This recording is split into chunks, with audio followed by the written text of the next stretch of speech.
காஞ்சிபுரத்துல நுழையிறேன், உடனே சாமி தரிசனம் கொடுக்குறாரு. உள்ளுக்குள்ள வர்றேன், சாமி தரிசனம். இறங்கி சாமிய கும்பிட்டுட்டு மக்களை பார்க்க போறேன். எனக்கு மக்கள் தான் சாமி அப்படின்னு மனசுல நினைச்ச நேரா வந்துட்டேன்.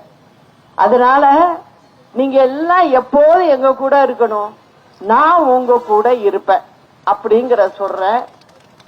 மத்திய அரசா இருந்தாலும் சரி, யாரா இருந்தாலும் சரி, நம்ம தமிழ்நாட்டு உரிமைகளுக்காக கொஞ்சம் கூட விட்டு கொடுக்க மாட்டேன். அம்மாவை பத்தி தெரியும்ல உங்களுக்கு, ஒரு சின்ன இவ்வளவு கூட கொடுக்க மாட்டாங்க. அதே மாதிரி தமிழ்நாட்டு மக்களுக்கு நான் இருப்பேன் அப்படிங்கறதையும் சொல்லிக்கிறேன். இந்த அரசு ஒன்னே ஒண்ணுதான் செய்து, தமிழ்நாட்டில் உள்ள பெரிய கோயில்கள் அதுவும் நிறைய சுவாமி கோயிலுக்கு கும்பிடும் போது எந்த சாமியும் பணம் கேட்கல.